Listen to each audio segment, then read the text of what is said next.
I can't help but admire your handiwork. The deep wound and the ingenuity of your homemade weapon. A god-damned toothbrush. I throw the shiv free, far beyond where your chain reaches. I turn around, grab the remote, and turn off the television. I toss the remote on the bed and take a deep, deep breath. I didn't want you distracted. It takes me 3 strides to get to you. I reach down and haul you to your feet, and I am fast and aggressive in the movement to remind you who is stronger, who is in control. I was waiting for when we would need to have a chat, and I have been waiting for you to make your move. A lady is simply a patient wolf, my love. Your eyes are unfocused when I first drag you up to meet my face. Your slippers have come off in the melee, and your toes barely brush the ground. I wait. As your eyes come back into focus, I am there, holding you up. I no longer bother with the mask or persona that I wear for you. The wolf in a sheep's skin needs to remind the little lamb that they are not, in fact, a fellow flock member. I let that dead sheep's carcass slip down and allow the feral wolf to look you in the face. The terror in your eyes overflows and spills down in the form of tears. I am working mechanically now. I have reminded you who is in control. And now, we will talk. I am not angry. I am calculated. I had long ago accepted that we would need to break you to build you. That we need to hurt you, to heal you. I keep that in the forefront of my mind as I look you in the eyes. I hold you a little further back so you can see my mouth and speak clearly. Pay attention to what I say, love. I release you and you fall to the ground. I lean down and pick you back up. I shake you roughly and give you a stern look. I wait for another moment so that you can begin to gather your wits to stand. You lock your knees and are standing on your own. Still, the obedience is kicking in. I didn't even have to say anything. You have recognized that you are in serious danger right now. Fear is a powerful tool, and I intend to use it to my advantage. Your eyes drop and I grab you by the face and bring your eyes back to mine. Pay attention. I step back, keeping you within arm's reach. Not looking at me is akin to purposefully ignoring me, and I know it. It feels tantamount to a hearing person sticking their fingers in their ears and humming loudly. I would not tolerate that. The wound is bleeding freely. I have a high pain threshold, but there is no panic. I would manage it shortly. For now, though, you needed to see the damage you've caused. Without the mask, I feel deadly. Absolutely savage. Lethal. Not having to hide the raging, hungry monster that rears its head. It's such a wonderful feeling.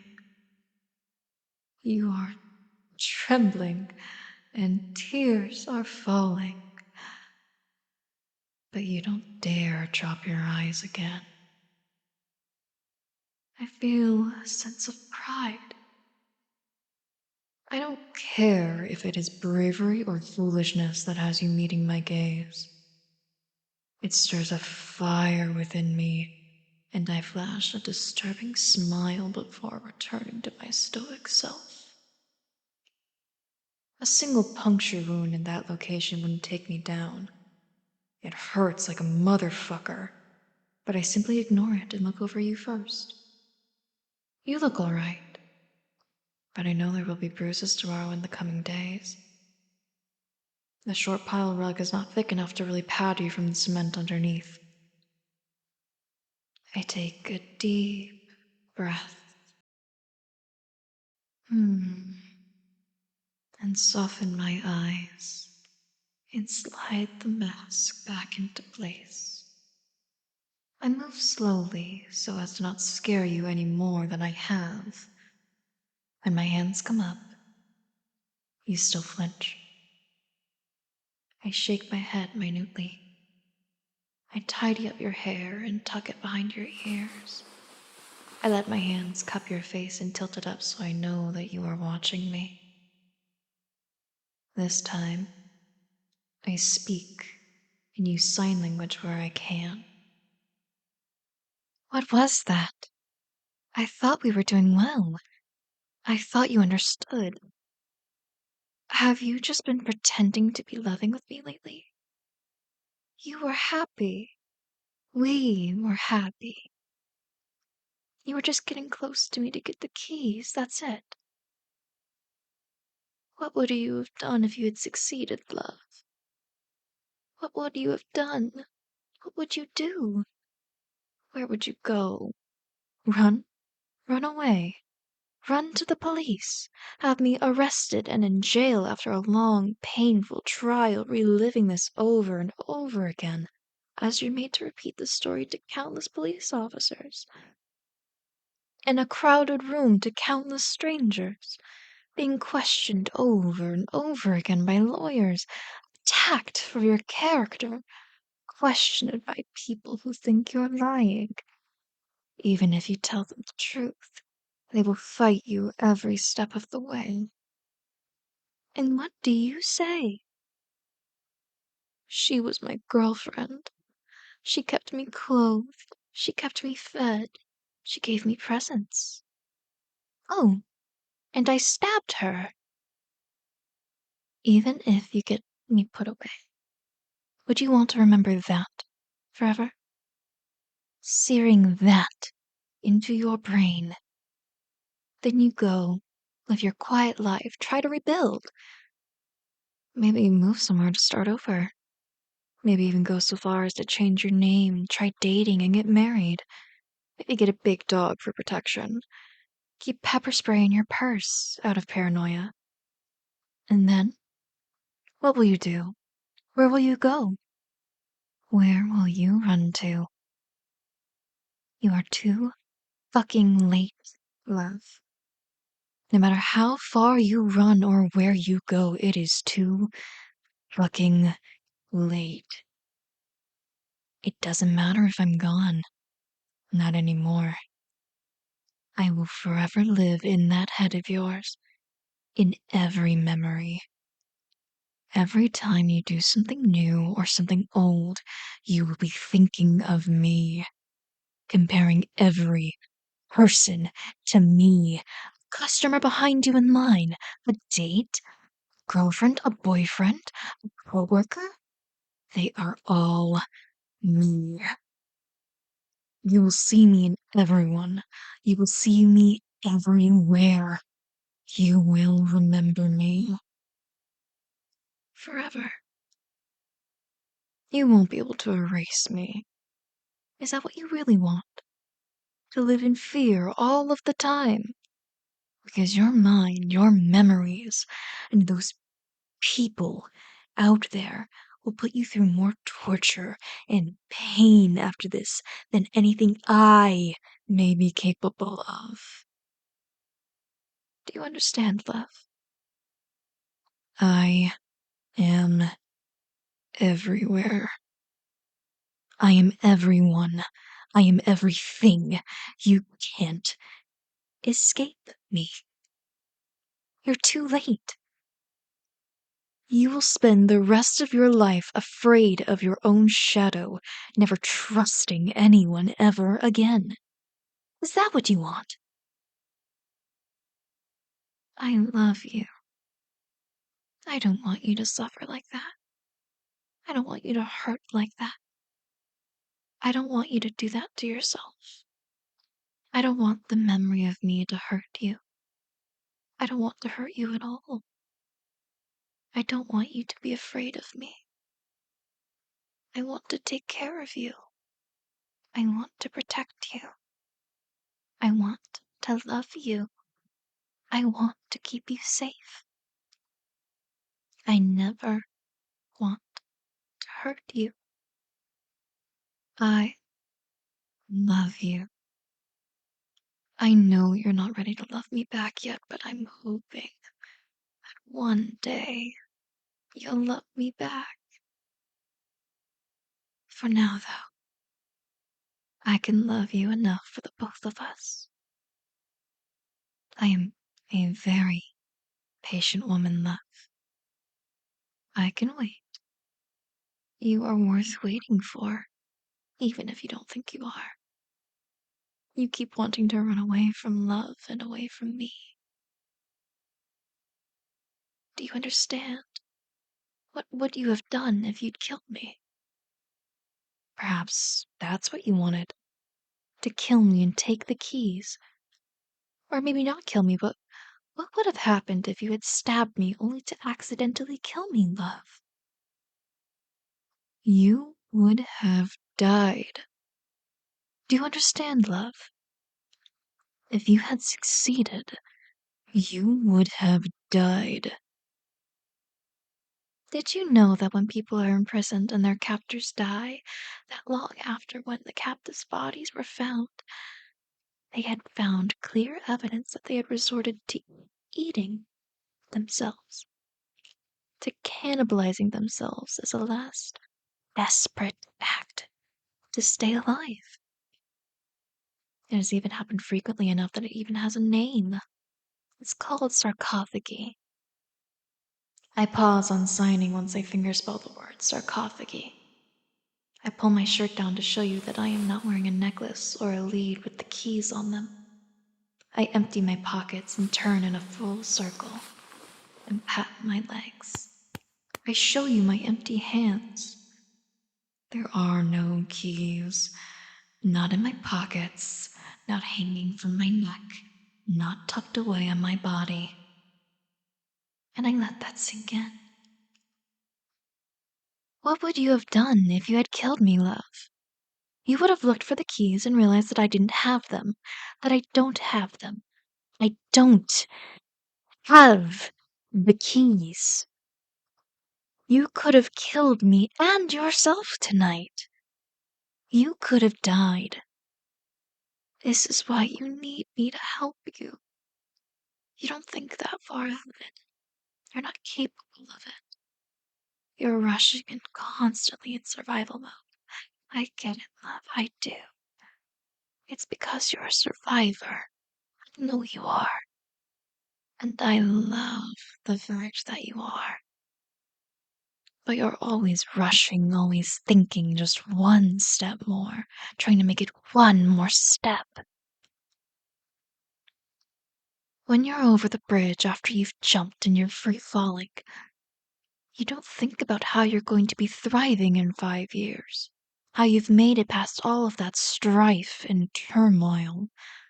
You think about the fact that you're about to hit the ground, how much it's going to hurt, maybe how you can land to minimize the damage. Right? Because you didn't have the ability or the time to think ahead. But now you can. You can think of a real future. And you have that time now. Oh, love, it's okay, love. It's okay. You made a mistake. Oh, shh. Don't cry, love. It's okay. You're allowed to make mistakes with me. I'm not going to throw you away because you made a mistake. You can do that with me. We can learn from this experience together. You can mess up, and I'll still love you. It's okay. We just have to try and move forward and learn from them, right? I love you, and I want to help you. I just don't want you to get hurt. I don't want you to hurt yourself trying to do something that reckless again. Do you understand? You could have died. I don't want that. I want to keep you safe. I want to protect you from all of the things in your mind that are hurting you. Those thoughts, those sad thoughts, those angry, desperate thoughts. I know, baby, I know. It's okay. I know. I want to protect you, take care of you, to love you. I want to show you how to love yourself.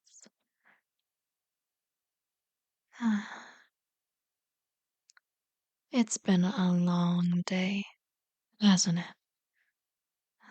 Yes, I know, baby. You must be so tired. It's okay. I love you.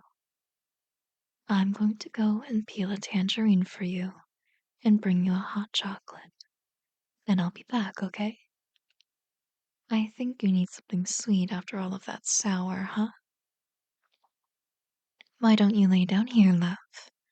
Here, let's put your slippers back on. I don't want your feet to get cold. There we go. Okay, here. Let's wrap you up in your blanket. Nice and cozy. There. You lay down, and I'll be back in a little bit, okay? Be my good girl, okay? I'll be right back. I give you a sad look before I step back and away from you. And again, I give you a moment to collect your wits about you, to let what I've said sink in. I walk over to the door and back to you. It was such a simple thing, but you hadn't noticed. Sweet love. I left the door wide open. It was unlocked the entire time. Hello, loves. I'd like to give a quick apology for some of the audio that kind of got fucked up in the recording process. Um, I didn't notice it uh immediately, and I was also rushing for this part, which I realized was a mistake on my part. I just hope that you could, hear the actual words that were being said. Um, but know that my mic isn't exactly all that good. Um, I am working on getting a new one, but the mic that I want to get is well over like $120, which is not something I can just drop right now. 'Cause my college is very expensive. Think like over $1,000 for parking a semester. So, $120 is a lot to me right now, and I kind of need that money. So, unfortunately, I will have to keep this one for right now, until I can afford that one. So yeah. Um, a couple of other things. I have removed a video from my channel because uh if it's not for any bad reason. Don't worry about that. Um it happened to be my Miss Jane story. Um and uh I wanted to give it its own channel. Surprise, surprise, we have another channel. One that I will not be sharing yet. It is currently a work in progress, and hopefully, you guys will go and check it out once it's done.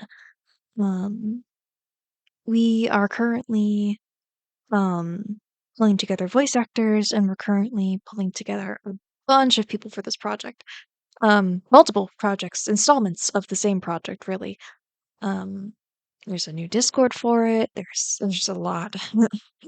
And yeah, so that there's been a lot going on. And that's why I had to rush this one. I would have loved to do a retake, but currently it is you know how late I do these things. It's actually kind of unhealthy once I think of it. All right, let's wrap this up. I don't want this to be any longer than it's supposed to be. All right, I'd like to give a huge thanks to Eco Terrorist Thought, Crazy Cat, Voltus, Demetrius1610, Mr. Midnight. Shoot, where's the rest of the list? Aaron, Kiru1001, Maple Brit, and Samantha. Thank you so much for the support, loves. You guys are so amazing. Ah, I love all of you. And for those who want to join my Patreon, it's totally optional, by the way. You can go ahead and click the link in my description or in my bio. And if that doesn't work for you, or if it's not your cup of tea, that's totally fine. If you just share it with one other person, it's totally okay. It would make my year. So thank you so much for your support. I will see you all later this week, loves. Bye bye.